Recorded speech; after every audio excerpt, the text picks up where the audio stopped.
Welcome to Painting Our Monsters. I'm Jay Darris Mitchell, but you can call me Joe. Today we're going to be painting a friendly little monster, and we're going to be doing that on a 12 by 12 canvas with acrylics. I would encourage you to take out your acrylics and paint along with me if you'd like. All right, well, let's just go ahead and get to it. So today we're going to start by painting a city. I haven't painted a city before, so this is a fun exercise for me, and I'd like you to go ahead and try it too. I'm really interested in a sense of scale. That means I want my monsters to look big. I want our monsters to look big. One of the best ways to do that is with a cityscape. So here, all I'm doing is just putting in some basic shapes. I'm imagining that this city is on a bay, maybe, and it's one of those towns where you go on vacation and you drive down the road and it seems like every hotel and restaurant there is and convenience store is all on the same road. So we're just looking at this one street, and we know back there's going to be more stuff, but right now it's just this one road. So now we're moving on to the details, and you can see I filled in some of the colors all here. I just put in blocky shapes. It kind of looks like a cartoon, I'd say. But I'm just putting in some repetition. We know these windows are going to all look the same, so they're all in a row. Now I'm putting in some plants to show that this town has been overgrown, and maybe this creature up in the sky has been here a long time. Maybe this is an abandoned town. People had to give this up. Maybe in our little world, people don't live here anymore. Maybe there's a few people in some of these houses. Maybe that's a fruit tree down there. I don't know. Maybe there's a couple people hiding out, but for the most part, these buildings, you don't want to go in these tall buildings anymore. These tall buildings have been abandoned. They're dangerous. Now, what I'm trying to do here is just put a touch of highlight where I think the light would be shining on these old steel structures. It might be a little too bright for your taste, and that's okay. You can always make it a little bit darker. You don't have to put quite in so much. Okay, let's have a little fun. It's time for our kaiju. So I'm going to start here wherever I can get into this guy. Where can I think I can get a nice line? So I'm coming in on the head, and I'm just putting a darker color on top. That's the first thing I'm going to do, is just kind of outline the main shapes of their body. It does help me to think about these guys, and I think this is a flying reptile, probably. I don't think it's one of the bird kinds we've seen. And I've seen it do amazing things to forests with some sort of spores. So I think we're going to call this guy Sporanodon, because I don't know. I think that name's kind of funny. Kind of makes me laugh. Sporanodon. And so first thing we're doing is all these creatures, almost every creature that in our world has, reasons that it's the way it looks. And this is a creature that it's got to look dark from up above. If something gets above it, she doesn't want to be spotted. She's got to take care of her young. Sporanodon, she's got to take care of her territory. So the first thing we're thinking is, okay, the back of this kaiju is going to be darker. And so we're just coming in and putting in these lines. Now, I did the black to kind of put out where she was going to be, to kind of give the basic outline, but I don't really want a ton of that black showing through. So I'm just coming through and putting in colors. Now here, it's a little bit lighter because we can see the light shining through the wing, okay? I don't think these wings are feathered. I think these things, I've never gotten close enough to touch one, of course, but I think these wings are it's like a skin. It's like a membrane. So that light's just barely coming through there, okay? Now, we want to be careful on this line between the body, okay? But we're going to hit that later. So now we're going to come in. Let's look at the angle of these wings and think, okay, if one is splayed out this way, then the other one, we're seeing the back of it, right? So now we're coming in and we're sort of seeing the top of this guy's wing. We're up in a tall tree watching him come in, right? Far above this city. Just wondering, what is she going to bring? What is Sporanodon going to come in for this time? Is she hungry? Is she here to stake a claim on her territory? We don't know, but we can see the light falling up on top of her, and kind of see that it's darker up there. Now, same down below, when creatures are looking up at her, she doesn't want to be seen, so she's got a little bit lighter color on her belly, and you're going to see this in just about every living organism there is on the earth. From the roly-polies to songbirds. Not everybody, but a good many really do have this lighter tummy. So that's a good way when we're painting to look at the things we see, whether it's a Sporanodon, or whether it's your dog or whoever's around you, and just paying attention to the patterns in nature. And that's a good way to get these effects. Now here, I'm not sure what I see down there. Are they two legs? Are they barbs? I don't know, but I know if we're going to put in some texture, we're going to create the illusion of detail, and that's what we want to do, is just put in a little texture, put in something for legs, put in something for a tail. And with this acrylic paint, you can just layer and layer and layer and layer.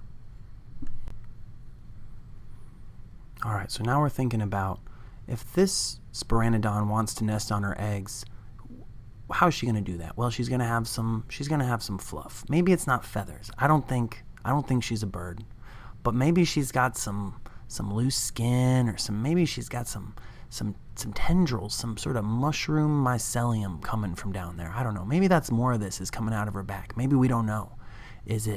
Are these scales? Are these little spores coming up? Okay, now, I'm sorry, I tried to record that final bit and it just got away from me. This technology is not so easy. So you can see I put in some more detail. I kind of went with it on that little mushroom spore idea, and I like that. And now we're just putting in a foreground. You can probably also see that I covered up that blue and we put in some dirt. I couldn't pull off the ocean shore I wanted, but I kind of like this more. It's a drier habitat. It's not a lush place. So I'm putting in these different bushes and just different things, and just putting in some paint and scratching it out. Okay, there is a tree though, and I'm putting a tree sort of in the foreground to push those buildings farther back. And I'm hoping that when I do that, it's going to give you the sense, and give us all the sense, that Sporanodon is actually much larger, right? Because if this tree is this size and it's pushing those buildings back there, then this has got to be a large animal. I think when you don't cross over, you run a risk of it not working. So that's why I covered up a little bit there. You can see that's my son there. He's checking out. He always likes to see what his daddy's up to. He's a better painter than I'll ever be, that's for sure. Love the way he works. But you can see, just putting in some highlights, trying to just give a little bit of depth. All we're trying to do with these highlights and shadows is just making the eye seem like there's patches where the sun's hitting and not hitting, and you can be as detailed or as not with that. Now here, same thing. I know the bottom of a bush is going to be the darkest place, so we want those shadows down there. But I don't think this environment is going to be just bushy plants. So I'm putting in a cactus.